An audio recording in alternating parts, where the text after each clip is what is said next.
This car reminds me a little bit of Larry King, and that I'm routinely surprised to find out that it's still live. Jammin'.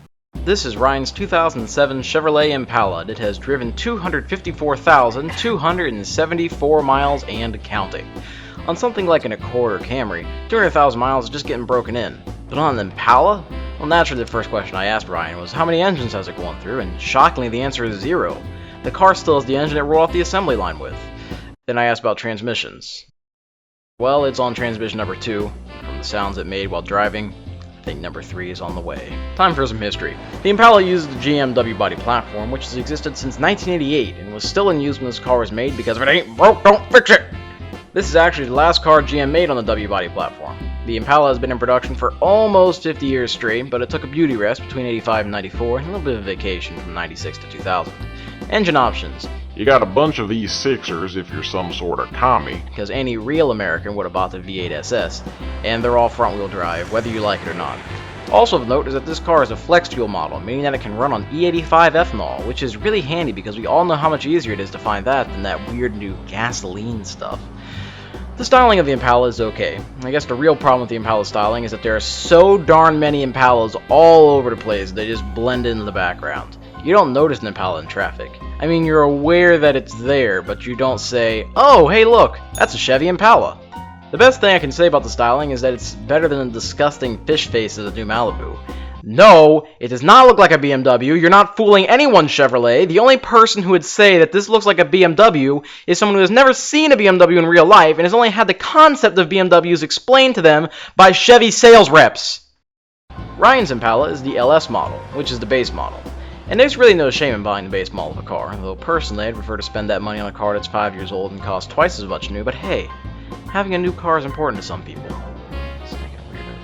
You get cloth seats, 4-wheel premium hubcaps, and an aux jack. Trunk space is good, and it could probably fit about, let's say 40 cats. The dash gives the appearance of luxury, but is actually thin plastic. This opulent palace on wheels is propelled by a 3.5-liter V6 engine that makes 211 horsepower on a good day 9 years ago. 0 to 60 was a little scary. Not because I thought the car was going to burst into flames and kill me, though that thought did linger throughout the test, but because I was afraid that my mighty Passat might finally be dethroned. Turns out the Impala also has an exhaust leak, making it sound much faster than it is. My record stands for another day, or at least until I review the Accord. Now let's talk about this car's special features, or in other words, all the shit that's wrong with it. Here's the passenger footwell, or as Ryan calls it, the trash can. Here we see Chevy's experimental active aerodynamic technology. Ryan likes cars, but his car has seen better days, namely ones where he wasn't busy running it into things. He prefers his cars to be a little more sideways and Japanese, though he has at least ticked one of those boxes with the Impala. Note the sound of the car begging to be put out of its misery. This car has a weird flaw with its traction control that causes it to make horrible grinding sounds when turning, though apparently only when the camera isn't rolling. The dash also tells me that there's a problem with the brakes, though I doubt it could have anything to do with this. As for the final bit of trivia, Ryan hasn't washed this car. Ever. No, seriously. This car hasn't been washed in the entire time that he's owned it. I guess I can't really blame him.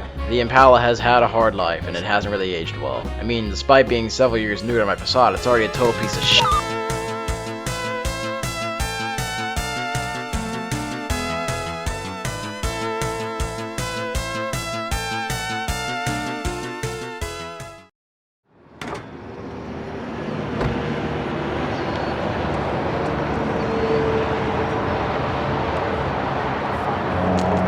Sweet spot.